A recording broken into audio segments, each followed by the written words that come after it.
When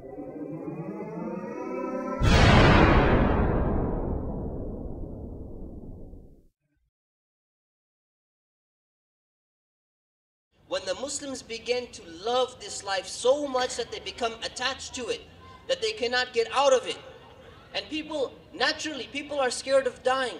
But when you become so addicted to life that you cannot, you change your purpose in life and it becomes only to live, as if your bones will never be reconstructed and you'll never be held accountable on the Day of Judgment.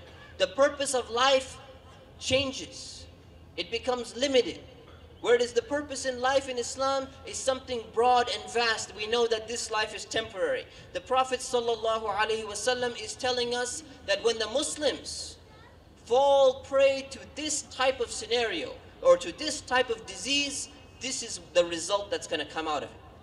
This is what's going to happen. But Islam is not a pessimistic religion. Islam does not teach pessimism. It did not come to tell us that we can look at the ummah, or we can look at our families, or we can look at our communities and say, look at the difficult situation we're in. We're never going to change. And we hear that from a lot of people. I'm sure many of you hear that from a lot of people, that we're already gone, we're a lost cause, we don't change. No.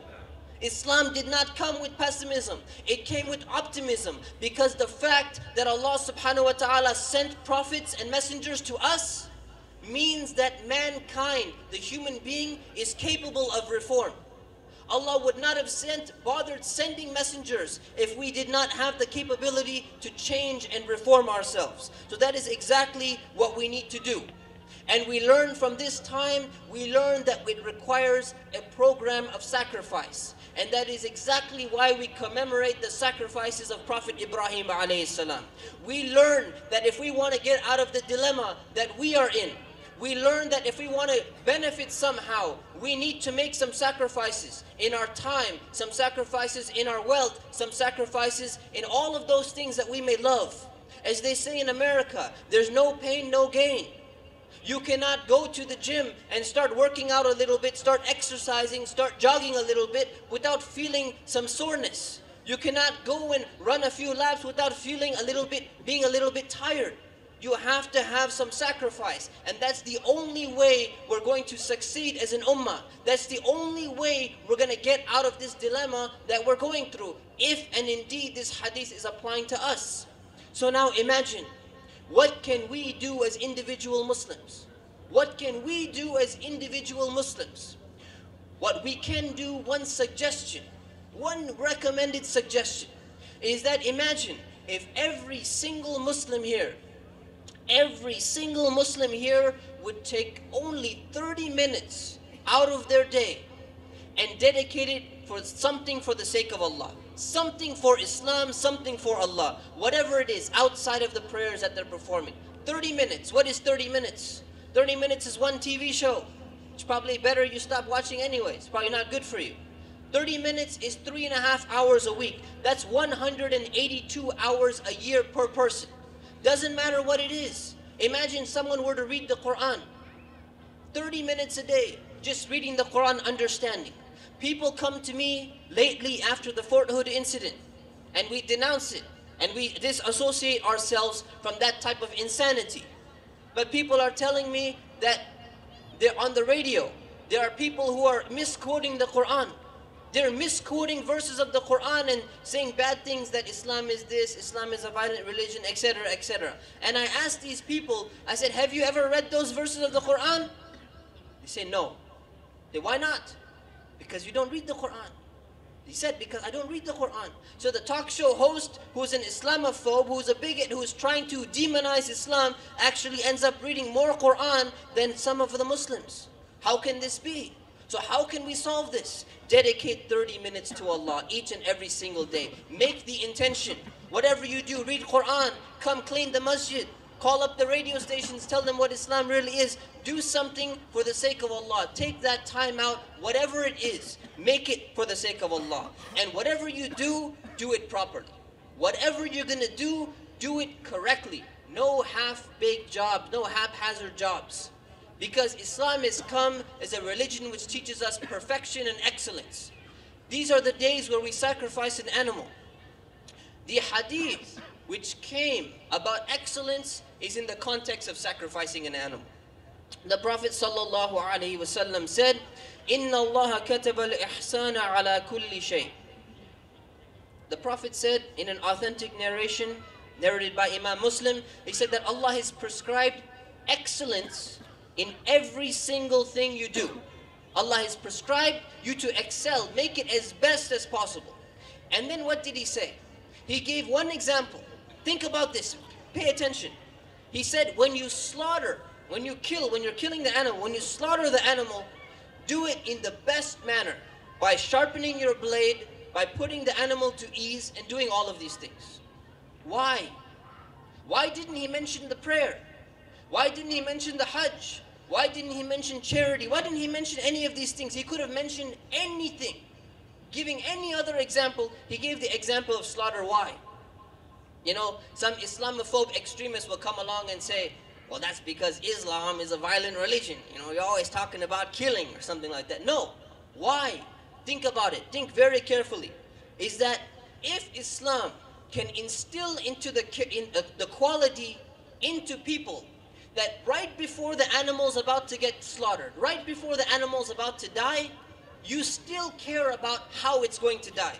Some people will come along and say, what difference does it make? In 30 seconds the animal's dead. Who cares? Leave it alone, doesn't make any difference. Put a bolt in its head, doesn't matter. Shoot it, doesn't matter. Electrocute it, doesn't make any difference. But what does Islam tell you? Islam teaches, he picked the exact example. If you can care enough to care about the life of an animal during the end of its death, you will care about that animal throughout its entire life. If you care about it right before it dies, of course you're going to care about it throughout its entire life. You're not going to imprison the animals. You're not going to torture them. You're not going to make them eat their own excrement, as some major corporations do. And if you care about animals enough, then you will not sit by and watch innocent human beings being tortured by governments who may be claiming to be the leaders of human rights. You will care about human rights as well. You will not be content with the global economic system that allows 963 million people to go to bed hungry every night. You will not sit by and listen to lectures about women's rights from an ideology in which 248,000 people were sexually assaulted in 1 year. You will not sit by and let all of these things happen.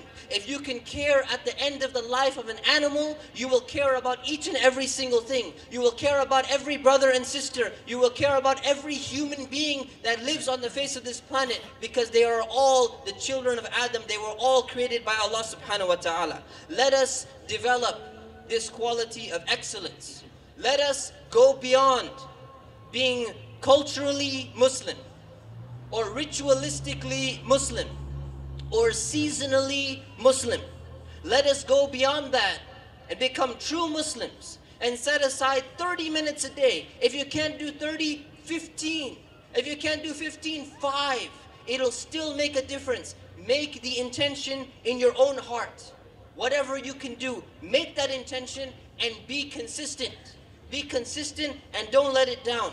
So we need to sacrifice some time and we need to put in some effort so that this process of fermentation, the fermentation of the Muslim Ummah may end. The wine will become vinegar or maybe even honey, and the scum will settle to the bottom or even disappear, inshallah ta'ala. We ask Allah subhanahu wa ta'ala to allow us to enjoy this day and to remember Him. Ya Allah, allow us to remember You throughout the day and throughout our lives. Ya Allah, let us keep up the momentum that we've built up in these blessed days of Dhul Hijjah. Oh Allah, allow anyone who wants to marry to facilitate it for him. Remove the financial and cultural and other barriers that are stopping him. Oh Allah, help every new Muslim through the trials and the difficulties that they are facing and allow them to stay steadfast. Ya Allah, guide the Muslim youth. Remove the doubts from their minds. Remove the arrogance from their hearts. Make them more serious and allow their family to accept their transition. Oh Allah, make it easy for those who practice modesty to continue to practice it. Oh Allah, cure the ill. Cure all of them and forgive the deceased and let them enter into paradise. O Allah, whomever You cause to remain alive, let him stay alive on the path of Islam.